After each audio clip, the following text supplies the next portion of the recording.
Hey, pussy, are you still there? I actually admire that you can actually be this fake, and like when the TV comes on, how you can just change. You're the scum of the earth. Don't doubt me, I couldn't do it. The odds that I couldn't do it. Look at me now. Lebanon, half a pound, headshot, dead. That's it. There's guys out there that are doing this day in and day out. They live and breathe this stuff that they don't get the recognition or credit that they deserve. Is the secret to fighting? Not being a fucking pussy. Honestly, you can teach anybody how to fight. But like, if you're a fucking pussy, that's a really hard thing to teach someone not to be. What is up, brother? What's happening, baby? Back again. Back at it again. First episode with you on for the 2024 season, my boy. That's right. 2024, we're here. Episode 50. In the great words of Conor McGregor, we're not here. What is it? Fuck, I fucked it up. We ain't here to take part. We're here to take over. We're here to take over. Fuck, I can't believe I fucked that up. I kind of want to restart because that was such a good fucking moment. No, it's okay. Just go. I cleaned you up. You're fine. You cleaned me up. We're not here to take part. We're here to take over the octagon, bitches. Yeah, if you're here, listen to this in the beginning of the video after you watch that sick-ass intro, and now we're introducing episode 50. Make sure you download all the episodes on Spotify, Apple, Amazon, whatever you listen to. If you're watching videos on YouTube, make sure you drop a like on the video, hit the subscribe button, help the channel grow. We're going to keep pumping these things out once a week, clips all the time, live videos on Instagram, wherever, TikTok, hopefully, YouTube every once in a while. So stay up to date, subscribe, ring the bell, do all that fancy stuff. Stay up to date with what the OTO crew is doing, and keep catching these videos, baby. But if you didn't hear him, this is episode 50. Big milestone. That's right. 1 year in, That's right. 50 episodes in. We're hot off a fucking great December. Yep. I mean, you couldn't have asked for a bigger December for someone who's only been doing it for a year. We're pretty good growth, man. I mean, I'm very happy to see what we've done, and I'm excited to fucking keep it going into the new year. We crushed December, especially for, there really being no UFC events in December. Exactly. So for us to, do as well as we did as far as downloads and video views and, engagements and things like that across all the different platforms, especially on Twitter and YouTube and TikTok and Instagram. I'm super proud of that on a down month in combat sports, right? Think about once we get to around some of these months where we really got a lot of action and fights pumping out, man, we're going to be crushing it. I almost feel like I've been getting my ass whooped in the UFC from not having the UFC on for a fucking month. It's been rough. I've had to hang out with my wife more. I know, it's been rough. Damn, Saturday nights are supposed to be with the boys watching fights, like our reel said, edibles, beers, and violence. That's what we want. But I've been spending mine watching damn Coco Melon. No, I'm just kidding. We don't watch Coco Melon, but you know where I'm getting at, bro. Yeah, for sure. Spending my time with my daughter and wife. I mean, it's probably I probably needed to do that, but I'd much be rather watch someone get their face beat in, I guess. Yeah, let's get back to getting fucked up, watching fights and spending money on shit. Exactly. Degenerate podcast. So let's get into some degenerate betting and just acting like complete savages on Saturday nights with the boys in Discord again. Damn right. And speaking of betting, before we get into this card, I think we kind of mutually had a deciding thing for what we're going to do in the future for our little degenerate side of us. I think we're going to start putting together a little, over the octagon parlay every single fight. And we're gonna be putting that out for the people. Obviously, I'll still have my bets in Discord. Murky will throw in some bets here and there. We'll all kind of do our thing, but we're gonna collectively come together, each pick one pick, and we're all gonna put it in a 3-leg parlay every single week, and we're gonna see how much we can rake in by the end of the year. We're gonna set a goal, we're gonna try to hit it, and then we're gonna take that money and put it back into the podcast. So let's get it. Yeah, man. Speaking of let's get back into it. Let's fucking get back into the fights because we got another one coming up now. We're on almost a month gap from UFC. Whoever thought that was a great idea is fucking stupid because now all we got is power slap promotions and and fucking stupidness, and no MMA was on, bro. Like, I mean, yeah, there was some like some small class, karate combat type shit on, but there was no like ONE FC, there was no PFL, there was no UFC. You know it's really bad when like some of the hottest combat sport news for a few days was Aljo losing a grappling match. That and like, boxing. What the fuck? Like, we got to hear Francis Ngannou is fighting Anthony Joshua. So I mean, awesome. that was probably the biggest news we've heard over the gap, to be honest. Yeah. I mean, there was no UFC 300 announcements outside of. I don't even know. Did they announce those fights for UFC 300 after the last pay-per-view, or was it before that? I think after, right before the new year or around Christmas or right before Christmas, sometime like that. So, yeah, Aljo losing the grappling match. Everybody's still shit talking on Bilal. I mean, whenever you're in a gap of the UFC, you just gotta MMA fans just go at each other's throats for some reason. It's like a 3-week binger of people just pissing on each other's favorite fighters. And I love that. I'm all for the fun, dude. I know, it's my favorite shit ever. I get in there and talk so much shit about Khabib and his fucking his rat friends and his cousin fuckery. Yeah, all that. I know, it's our favorite shit to do. I know, and then you say one thing about them, man. It's like you get a fucking army that just come out of nowhere. They're little cockroaches, dude. You fucking hit one and then 90 of them come out of nowhere. No doubt, every time. Fucking wild, dude. But it is funny, and then there's some other shit that happened, but we can get into this card, man. I'm just ready to talk about fights, dude. I'm just glad they're back. I'm ready to get into it, and Oh, and by the way, before we get into it, let's make this announcement too. Moving forward, now all episodes will be releasing on Mondays.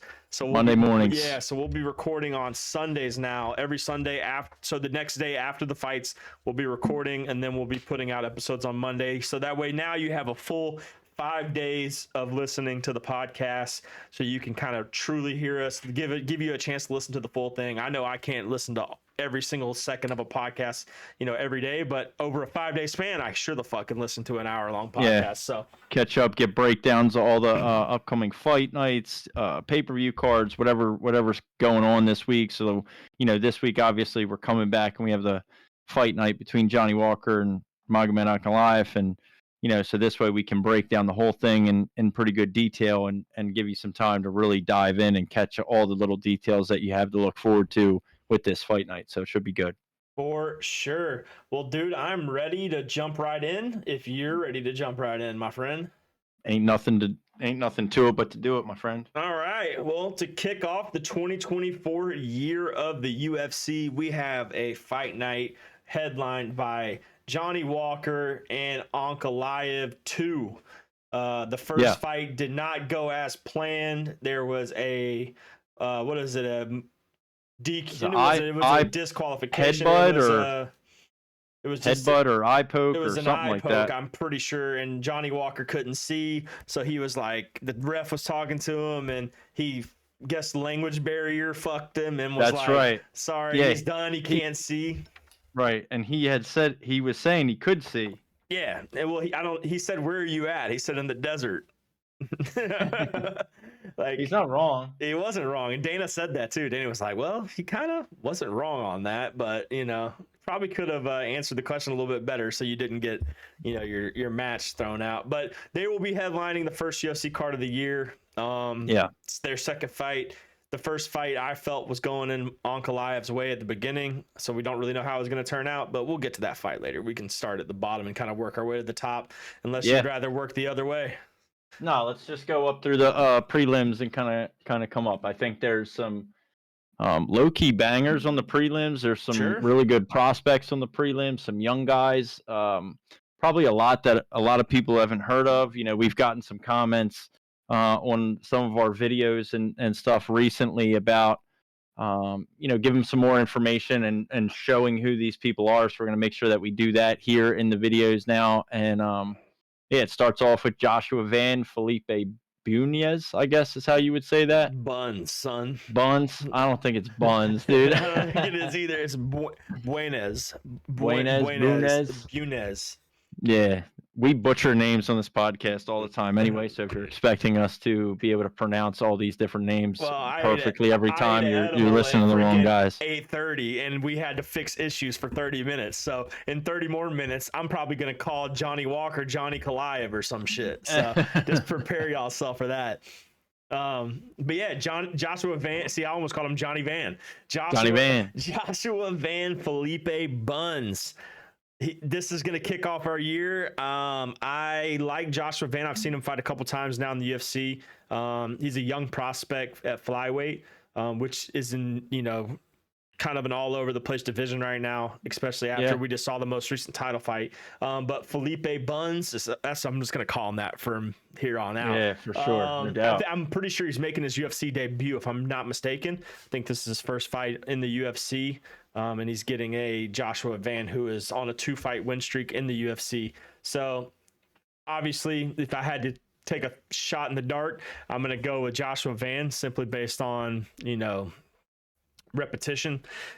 But again, we've seen, if there's one thing we've seen since last year, people making their debuts, there's a lot of fucking prospects that come out of nowhere that you just don't know, man. So he's a little bit older for a UFC debut. But I don't see any prior fights on the website, so I could he was wrong. he was in the LFA. It looks like before this. He was in the LFA. I don't know. He is a little bit older. He is a little bit older for making his UFC debut. He's 34 compared to Joshua Van's 22. But that 34, he's this will be his 20th professional fight. He's definitely has the edge up on experience. So it'll be interesting. He has a significant reach advantage, and a 6-inch reach advantage. See, this is why I need to. You're on ESPN, aren't you? I am on ESPN. Yeah. Yeah. See, UFC website doesn't give you good stats like that. I don't even know why. They don't want you to know. They don't. They're trying to. They don't want you to know. You got to dive into a little bit. Get into the topologies. Get into all the other stuff. Get you all the details. So Felipe Buns is 13-6 all time. But this is his debut in the UFC. So Joshua Van is a pretty big, I wouldn't say a crazy favorite, but he is a little bit minus 225. Minus 225 could definitely be a bigger favorite. So I definitely think he has the advantage. No true stats on Buns yet, so we don't really know what to expect. But I have seen Van fight, and I know he can go the distance if needed. So I'm gonna take him as my pick for that fight. Okay. Yeah, I'm gonna go against you. I think I'm gonna go Felipe on this because I think the experience. Joshua Van, the 2 fights that he's had in the UFC were a split decision and a unanimous decision. Felipe's last fight for a championship in LFA, which is a knockout, right?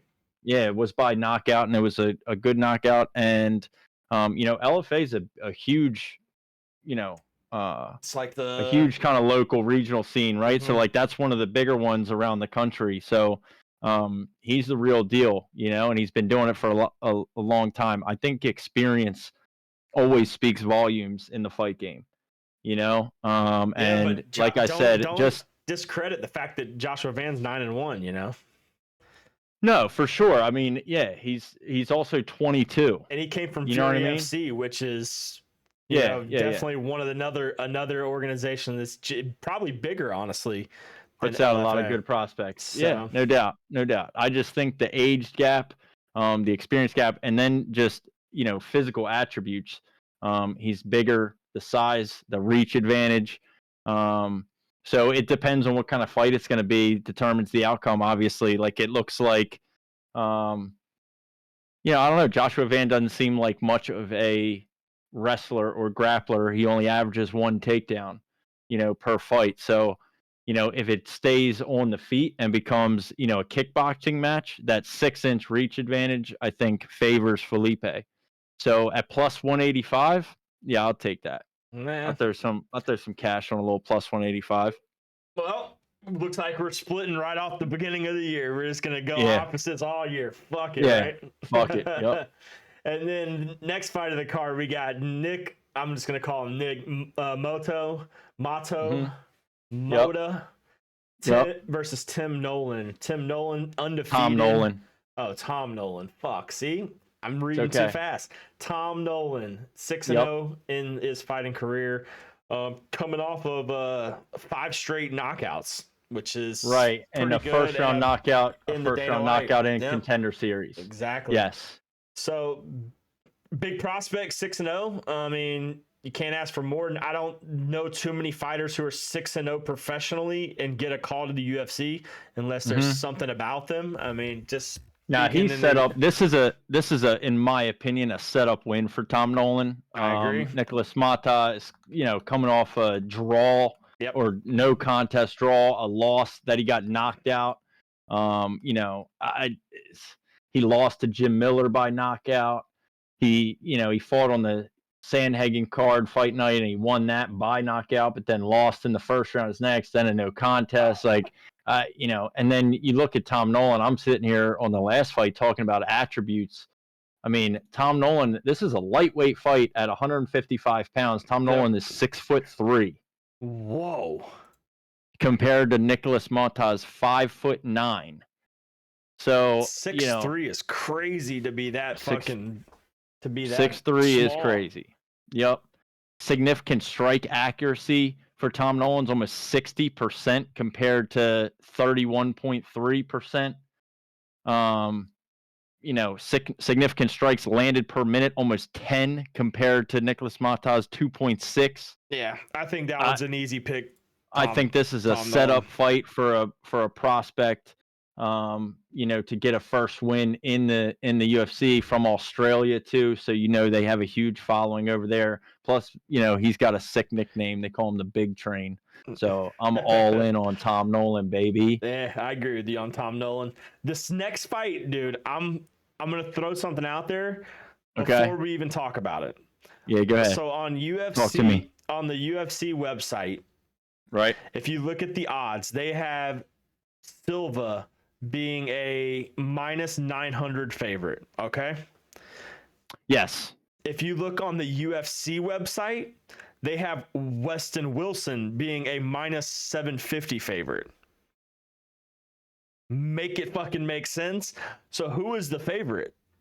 They're the only place you can trust is the books. Yeah, let's look. Let me pull up right now. Let me see what I can put some coin on and who's who. Because that is fishy, buddy. Like, I almost want to screenshot that and be like, explain yourself. Right. Okay, so where are we at? Weston Wilson and Gene Silva. Yep. So on Bet Rivers, the thing that's legal in my state, it has Gene Silva as a -770 favorite. Okay, so UFC.com, you fucking suck with your own fighters. Yeah, I mean, ESPN has Gene Silva as a -900 favorite. Which, I mean, it makes sense because they're gonna go off initial odds. They're gonna go off first odds posted. So the bet could have came down a little bit. So that makes a little bit of sense. So Silva is the favorite in this. He's 11-2, which makes a lot more sense now. Why the UFC website has it flipped is stupid, but he is coming off of a win. Same thing, Dana White Contender Series, coming off of a decision win, and he's facing Wilson, who is coming off of a loss, knockout loss at that, in his debut in the UFC. So, and it was very, I wouldn't say recent, but it was pretty recent. I mean, what's in July, 7 months, 6.5 months ago, 7 months ago? So, I mean, knockout loss, and then Silva's coming off a win from the Dana White Contender Series. So, I mean, I'll stick with odds on that. I won't even, that's not even worth a bet, to be honest. So, skip. I don't like anything about that. Nah, everything about that to me sounds fishy as hell. I do agree, my friend. Plus, I don't know that I'm, I mean, obviously, like Bo Nickel was a little bit different. Like, you had some people coming out of Dana White's Contender Series that were heavy favorites, and Bo Nickel, I think, has continued to set records for being heavy favorites. Again. But against a veteran, like a guy who's fought in the UFC plenty of times before. Right. That shit's crazy to me, but that fight, not even remotely interested in betting on that or even discussing it, to be honest. So Silva by a mile. Next fight on the list, Farid Basharat, Taylor Lapalus. Yeah. Again, another kind of one-sided favorite, minus 260 for Basharat, 11-0, undefeated, and he is. Oh, you don't see that often. He's from Afghanistan. That's right. I don't know too many fighters from Afghanistan, to be honest. I don't know. Yeah, I don't know. Not off the top of my head. There could be some, but I just don't know of any off the top of my head. But extreme Right. couture fighter. I mean, like you said, he's undefeated. He's fought 3 times, 2 times in the UFC, and his first win in the UFC I was remember against Damon watching Blackshear, him, which is great.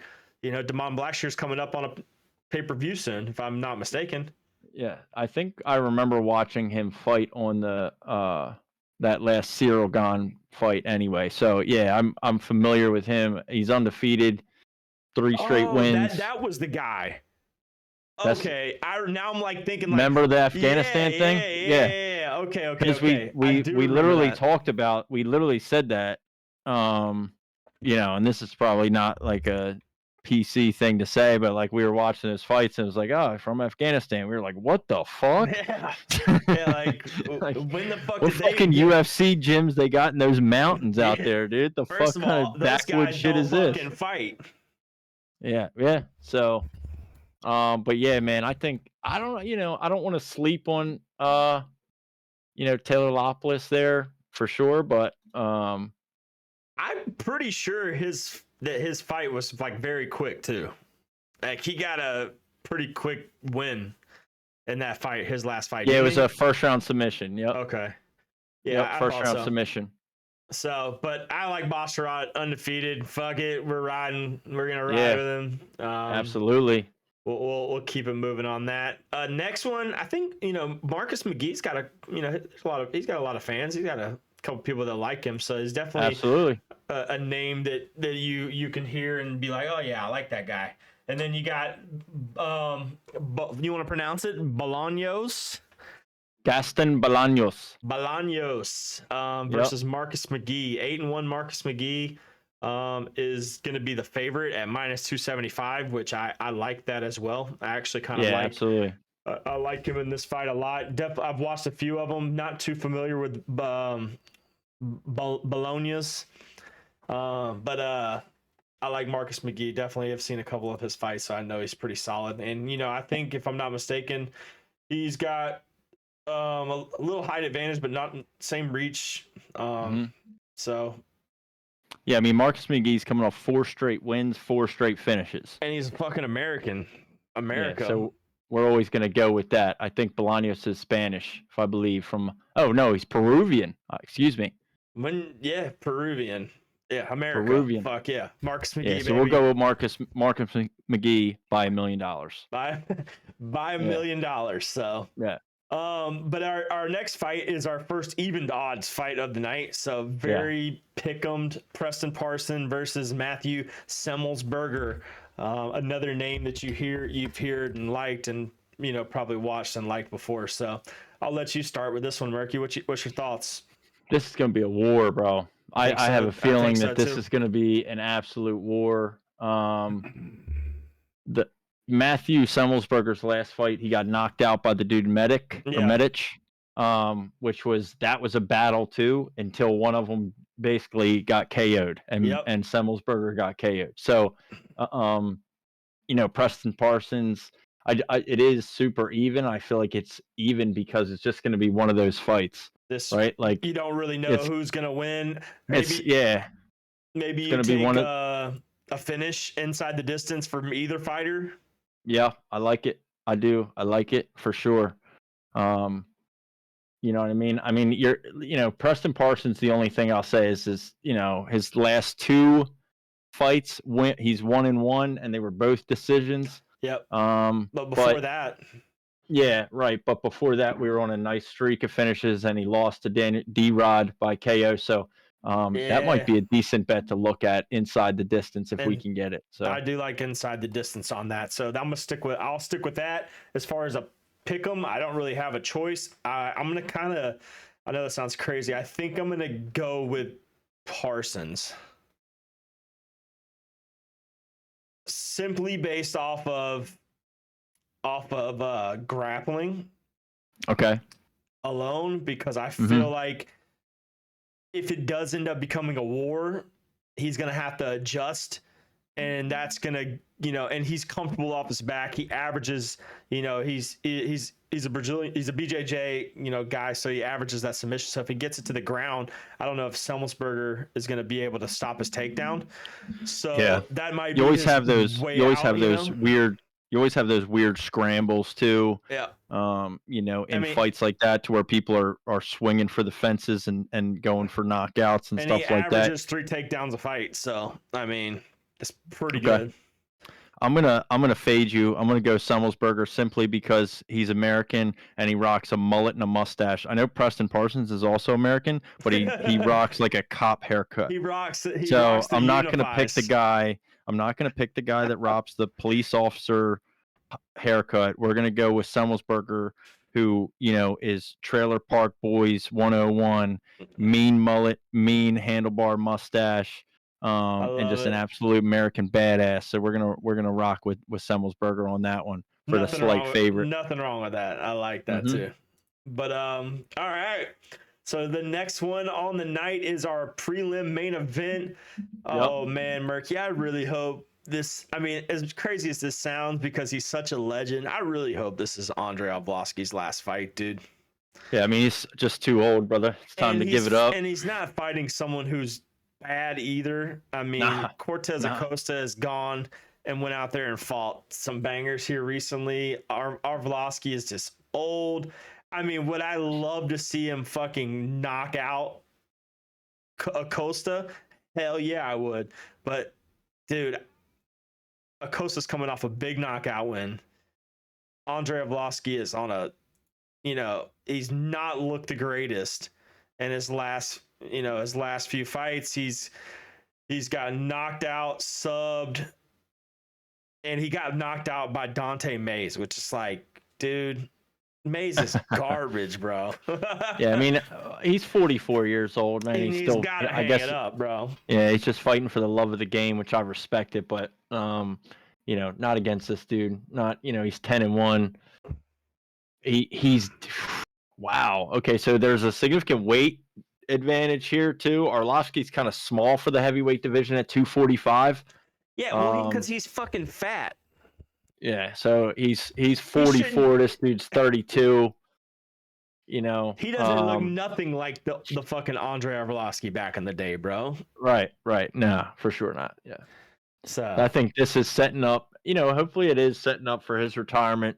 I hope it is. You know, he can lay the gloves down, man. You're 44, brother. It's time to damn near 60 fights on his fucking resume, dude. That's crazy. Yep. That is crazy. Yeah, that's so much. I mean, are we gonna root for him? Abso-fucking-lutely. Yeah, hell yeah. I'm definitely no. I'm definitely not gonna root for the dude named fucking Waldo. Yeah, who the fuck? You know what I mean? If it comes between, looking ass. Yeah, it ain't gonna. If it's between fucking Andrei Arlovski and fucking Where's Waldo, I'm definitely not gonna be rooting, you know, for the fucking Waldo dude. Like, you know what I mean? Give me a textbook Robbie Lawler, Nico Price, Robbie Lawler, TK, like, you know, an Andrei Arlovski TKO first round, just a fucking overhand right. That I would, give it to me. Oh, that'd be awesome. It's the same. Give me the same scenario. Start 2024 outright. Robbie Lawler did it last year in the first round to finish off his career. Let's see Andrei Arlovski do it. And it was a prelim headliner too. Remember? Same scenario. Yeah, it was. It was. Same scenario. So let's get it again. All right, let's get into the main card. I'm ready for this one, baby. We got some names on here that I love. Yeah. Yep. Legends of the sport. People who I think could potentially be champions in the future. So let's fire her up, man. Bruno Ferreira versus Phil Hall to fire it off. To be honest, this is a very even fight. Yeah. This is to what you were saying earlier about Semelsberger and Parsons. I mean, this is the most even betting odds favorite. Well, I guess Jim Miller, Gabriel Benitez might be about the same, but just looking at the odds, man, it's razor thin. Yep. These guys are fucking very good. Similar. Yeah. I know one thing. This fight ain't going the distance. You don't think so? No. Not at all. Yeah. I don't think so at all. Have you? Not Have you? one bit. Yeah, I don't either. I have zero. They're both grapplers though, so it's like wrestlers and grapplers. Like it's almost funny sometimes when you have guys that are more evenly matched on the mat, Uh-huh. they end up just standing and banging. But like you know, I'm looking at Bruno Fierre's last 5 fights It's all all ended in KO via TKO TKO. in the first round. Yeah, I know. So he lost his last one. Yeah, you don't remember, but you remember watching that? That was in July. That was the Magomed Strickland card. I remember it. I remember him coming out and he was on like a fucking he was on like a crazy like 9 or 10 win streak or It was something. longer Or is than it more that. than that? It was, he was. Oh, you're right. 1, 2, 3, 4, was- 5, 6, 7, 8, 9, 10, 10. He's never went the distance. He yeah, was he's coming 10 off and of 1, so he was fucking 10 undefeated. straight finishes. Yeah, he was 10-0, 10 straight finishes, and Yep. he got knocked out in the first round. Strickland versus Magomedov. Yep. So, and Phil Hall, I mean, he needs a redemption, to be honest, man. He's has 2 straight losses, 3 of his last 4 via loss. But he's definitely, I mean, the losses weren't to bad people. He lost to Chris Curtis and DirtyyyBird. And Alaskarov. Like, those fucking guys are all, like, I won't say Chris Curtis is, could compete at like championship level yet, but, Right. DirtyyyBird. Yeah, Roman DirtyyyBird. Alaskarov is an animal. I mean, he's on a killing spree. You know what I'm saying? Yep. So I mean, it's Phil. Don't count out Phil Halls. But at the same time, dude, it's not going the distance. I know that. Who I think's gonna win? I don't know. I really don't have.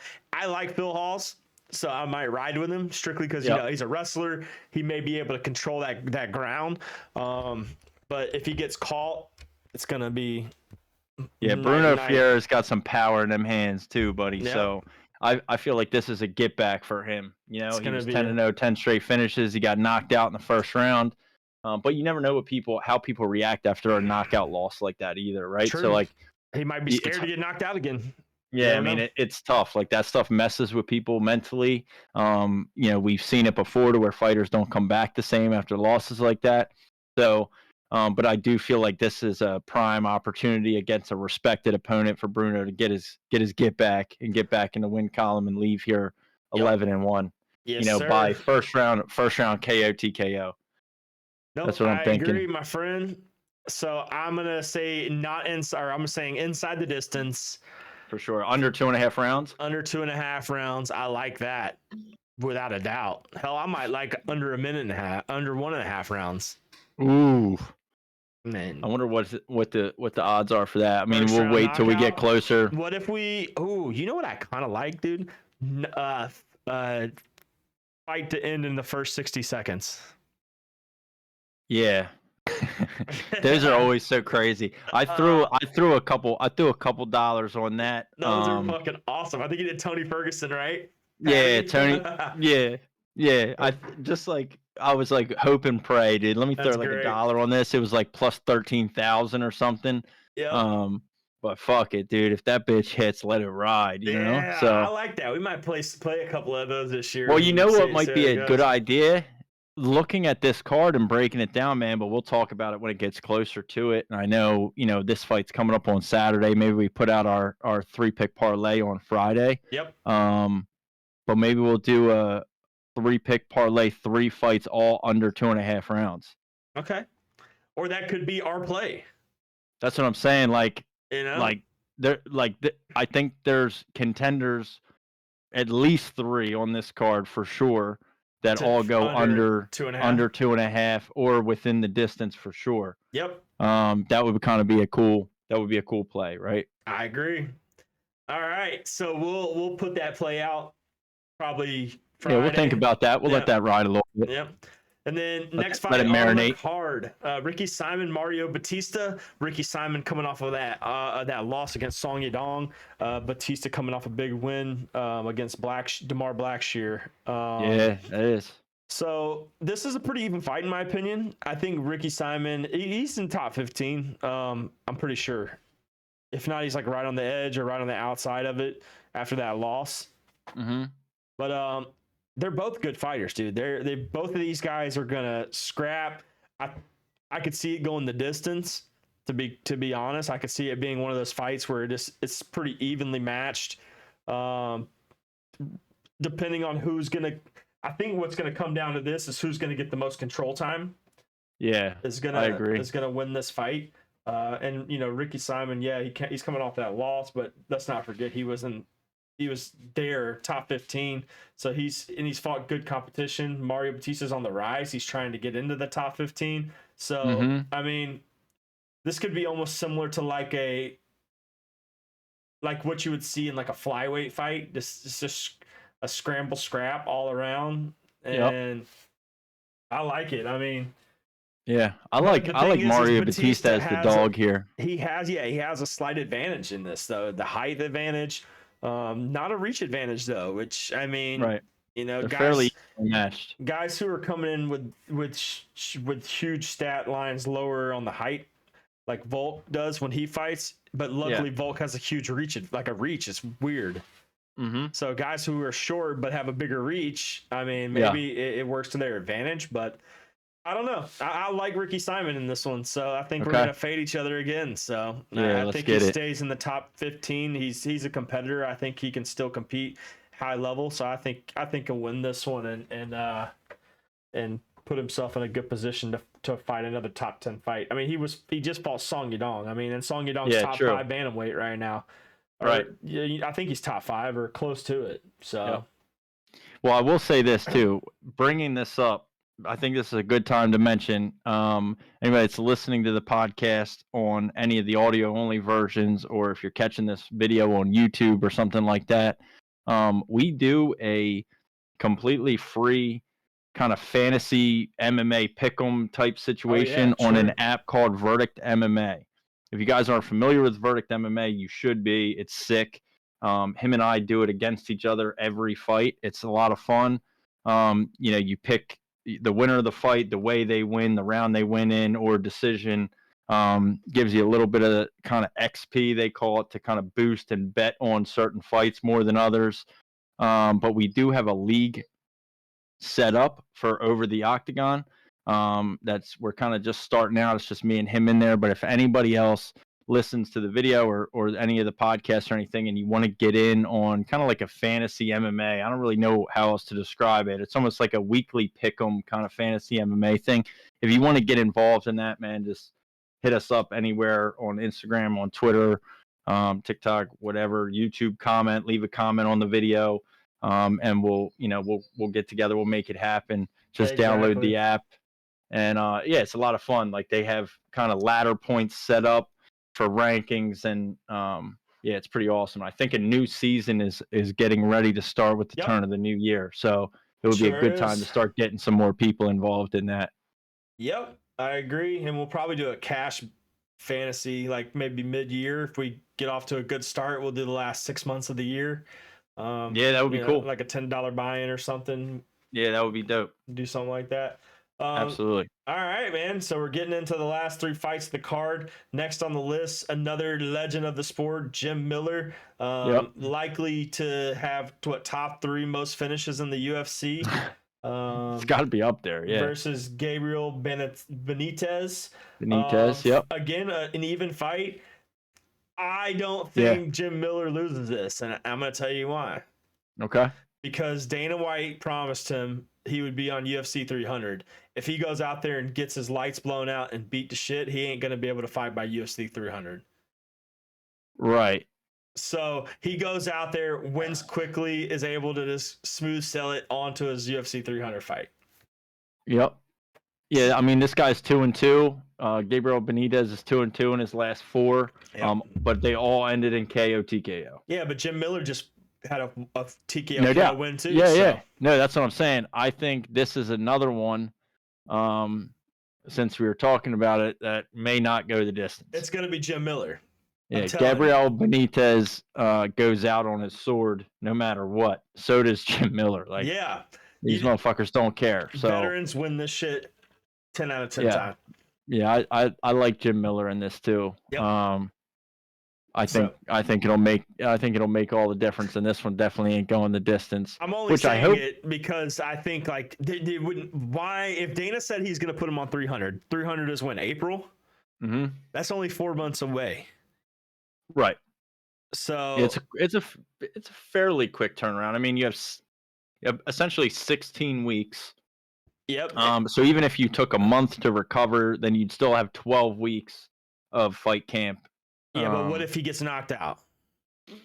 Yeah, I don't know what their protocol is in that, and what's the necessary time to take off and all of that kind of stuff. Because you don't see fighters one of Jim Miller's age do a 4-month turnaround fight camp. Yeah. To fucking fight again at UFC 300. Well, and that's another aspect of it that I think plays a big part. He's 40 years old, right? Yeah. So, and he's got, I mean, his fight record puts him at like 44. It feels like, Yeah, right. No doubt. Yeah. I like Jim Miller. We're gonna ride with the American. Let's go, veteran of the sport. Always. I'd rather pick him than Andrei Arlovski on this card all day long. So. The co-main of the night, Manel Kape versus Matthias Nikolai. I'll let you go first because I'm already sold on my winner. I don't even need stats. I'm sold. I mean, I'm going Manel Kape. Yep, same. I'm going Manel Kape for sure. I think Manel Kape won. Not only do I think he wins this one, but I think he has the best position to go and fight for the belt. Yeah, this is a step up for him for sure. I mean, you got to realize Matthias Nikolai's last fight was Brandon Royval, who just fought for the title. Yeah. But all these guys are top. This is the top 5 fight. This is number 6 versus number 5. So I mean, Manel Kape's on the rise. Yeah, this has big implications, I think, for both guys, but more so for Manel Kape, right? He's on the up. Nikolai's not necessarily on the down. He lost a guy that just fought for the belt, but he lost. He's coming off the loss, so he's kind of in this weird spot. Like this would be a big win for him to kind of get back on the upswing. Yeah, but isn't so that division right now? If Manel Kape does win, we have not Davison Figueiredo. Brandon Moreno is fighting Amir Albazi, right? Is that his name? Correct. Yeah, Amir Albazi. Yeah, so that'll be that's the number 1 contender fight, and then whoever wins that, I'm sure gets the next title fight. Yep, and then the winner of this though will likely fight the loser of that.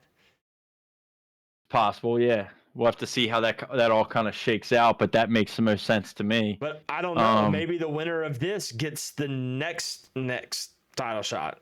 That's possible too. Manel Kape definitely has some hype around him coming up right now. So not a great record though. 19-6 in his career. I mean, yeah, I don't, But again, there are some tarnished records that make you look bad, and then you come in and look great.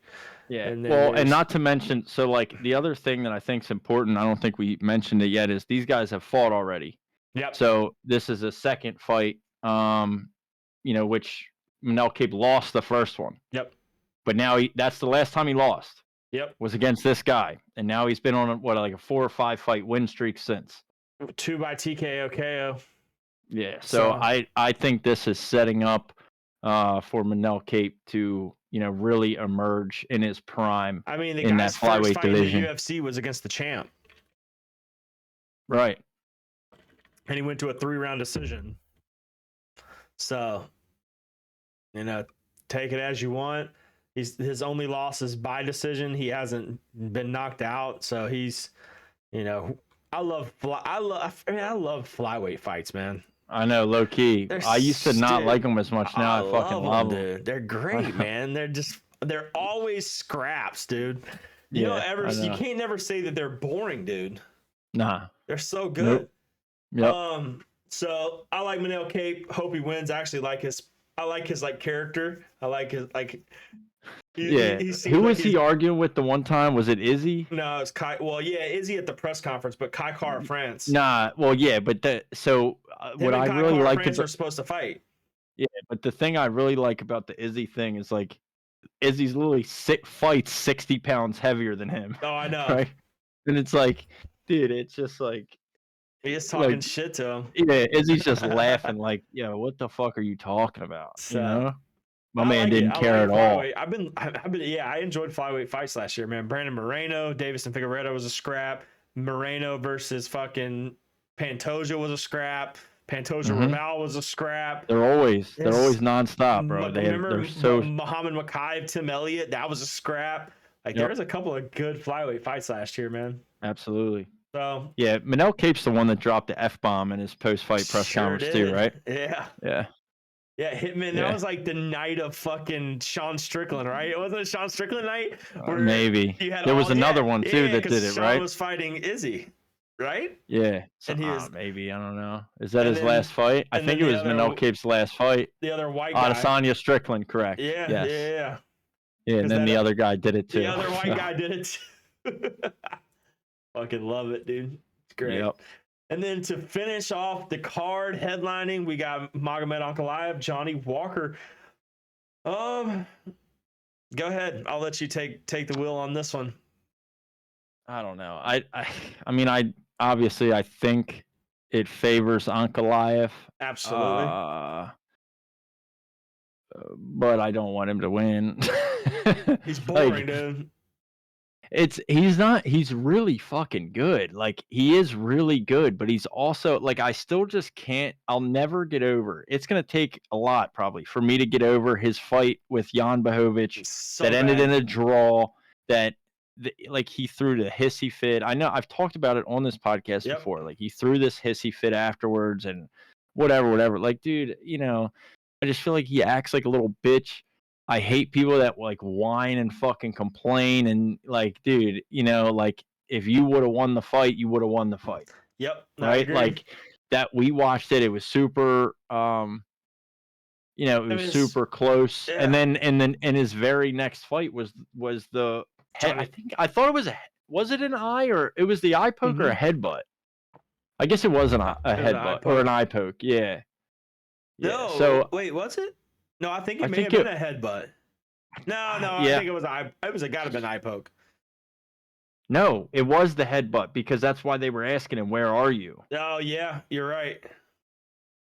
That's why they were asking, "Where are you?" Which, like, that shouldn't have been the way that it was, but and because he acted weird after that one too. Remember, it happened like twice or something. Like there was Yeah. 2 times that they had to like stall the fight, and then it happened a third time, and then Yeah, it was super weird. Yeah, so that's the other thing. Like, I don't know. I hope Johnny Walker knocks him the fuck out. That the would thing be about Johnny Walker though, ideal. is Johnny Walker's fucking big, dude.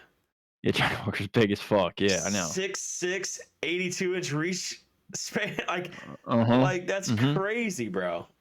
Yeah, Johnny Walker's no slouch either, though. You know what I mean? No, Like, and he's he's on his got the up and talent up. to do it. You know, his big win over, what was it, Paul Craig was his big win? Not knocked out Paul Craig. Yeah. Yeah. So, I mean, he's on the up and up. So, it's like, do what you got to do to win. I'm pulling for Johnny Walker. Yeah. I really hope this fight, he shouldn't be a plus 375 underdog. Yeah, that might be worth throwing a little bit on, huh? Yeah. I would that love seems to see a Johnny little. Walker, knock him out. Yeah, the only thing is, like, Johnny Walker couldn't knock out Anthony Smith, I know. That's So, like, bad. and that's like everybody fucking seems to knock out Anthony Smith. So it's like, I don't know if he has the capability to knock out Magomed, but man, we can hope. Oh, I can fucking hope, bro. I'll tell you what, if Khalil Roundtree gets up there and gets his shot, he'll knock his ass out. Yeah, for sure. Yeah, for sure. But Yeah, man. to end off the year, I like Johnny Walker, but obviously I don't. Start off the year. I'm not. Yeah, to start off the year, I'm probably not gonna take a money line, but I could see this fight not going the distance. I think it does, You think so? for sure. Yeah, I I could think see it definitely it. does.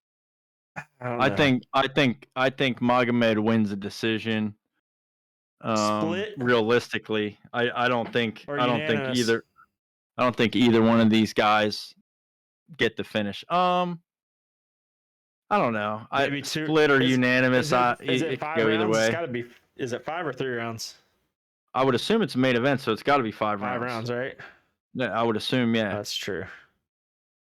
So yeah, I mean, I don't see it going. I don't see it getting a finish. I mean, like, you never really know. But like I said, I'm praying and hoping that Johnny Walker knocks him the fuck out. But You know, he's tough too, man. He sat in there 5 rounds with Jan Blachowicz, Yep. Magomed.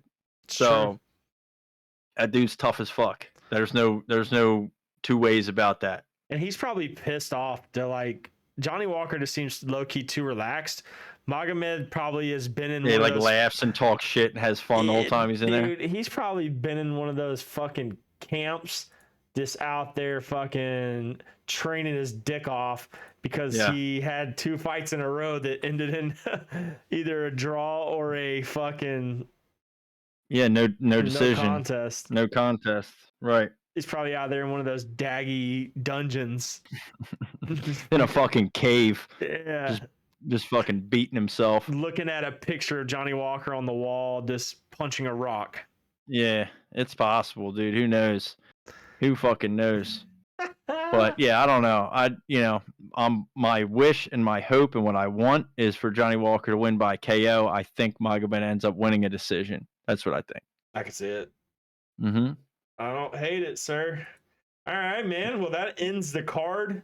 We can sit and chat or do whatever you want, man. I ain't got nothing better to do but talk fights now that they're back. So if you got anything you want to touch on before we wrap up, I'm all for it. No, I mean, I don't really have anything. I think we cut through this card a little bit. But I will just, continue to kind of let people know what's going on with Over the Octagon and what we got coming up and what we're doing. Like you mentioned earlier, we're going to try to stay consistent with Monday morning episodes every week, which I think is a great idea. We're going to sprinkle in some other content stuff throughout the week in between those main episodes like this one. So, if you're not, just make sure you're following all the social media stuff. We have links everywhere. Over the Octagon, if you search it on any social media, you'll find us. If the YouTube, subscribe to the YouTube channel, drop likes on the videos, helps us a lot. We're really trying to, push out stuff and put some effort in there to really kind of grow the YouTube channel a little bit. YouTube partner is one of our main goals this year, I think. Yep. And, we're just going to stay consistent, man, keep at this stuff. If you guys, it really was awesome to see somebody commenting on the last episode's video, like giving even suggestions, like I'm so cool and open with that. Like I want that. I want more of that shit. So anything that, people see or that they want to see or want us to talk about or, different ways we can, do content or, something that you feel like, would make stuff better, the podcast better, the content better, anything like that, man. Throw it out there. You know what I mean? Great. Unless you're telling us to talk good about Khabib and Islam, then you can suck my dick. Yeah. But other than that's that, crazy that you said that because I was just about to say, unless you're one of those fucking daggy rats that are gonna come on there and talk stupid. Yeah. We ain't trying then to go hear that fucking shit. go watch Ariel Hawani. I don't give a fuck. Yeah. We listen to there's Uncle certain Chill, things we're go not listen to willing to Ariel compromise Helwani. on. Yeah, there's certain things we're not willing to compromise on. Yeah. But other than that, we're open to suggestions. No Islam, no Khabib. We're open to suggestions, though. Yeah. It's You see crazy, that like- video? You see that video I posted today on Twitter of Islam getting knocked out? Oh yeah, it was great. Yeah, And I did you literally see the saved one that I on my posted phone. right after? I'm gonna start. I'm gonna start posting that on Twitter every day probably. I'm just gonna start posting the clip of Islam getting slumped. I Dude. saved it on my phone. I put it in my favorite album, so then I can just go to it and just post it all the time. It's gonna be. That. I'm gonna be spamming Twitter with a 5-second clip of Islam getting right hand across the jaw and slumped. It's gonna be the best. I love that, dude. I love it. Well, Murky, I ain't got nothing else, brother. Nah, man. We can wrap this up. We can get started on editing so we can get it out by tomorrow. We appreciate everybody supporting us in 2023. So lock it in. We got a lot to do in 2024 if we're gonna keep going. Cage Titan, if you're listening, send us some fighters, baby. We're ready to start pumping out. I want to sit down, dude. I said it on the one tweet, man. Yeah. I really want to sit down with the dude Raposo. He's got a fight coming up the same night as JoJo does. Oh yeah. But yeah, we should. We're gonna start reaching out to some of those guys. I had sent him a DM. I hadn't heard anything back, but we're gonna start reaching out to some more of those guys too, and some more local fighters. And UFC stuff is ramping up, so we've been busy with that. But we never forget about the local scene, and we want to stay on fire with that stuff as well, and keep putting spotlights and diving into those fighters and those promotions and things. Yep. So for sure. Exactly, bro. Well, all right, man. Well, I'll catch you later. And Yes, sir. we will catch you guys next week, next Sunday, where we do another episode for the Strickland Duplessis card. Also catch us throughout the week. We might do pop-up IG lives, pop-up YouTube lives, just to, touch base, see how you guys like the episode, talk a little bit of fights, talk a little bit of old fights, whatever you guys want to talk about. So we will catch you guys next week. Murky, always a pleasure, my friend. Let's fucking crush 2024, baby. 50 motherfucking episodes, baby. Happy 50th. Deuces.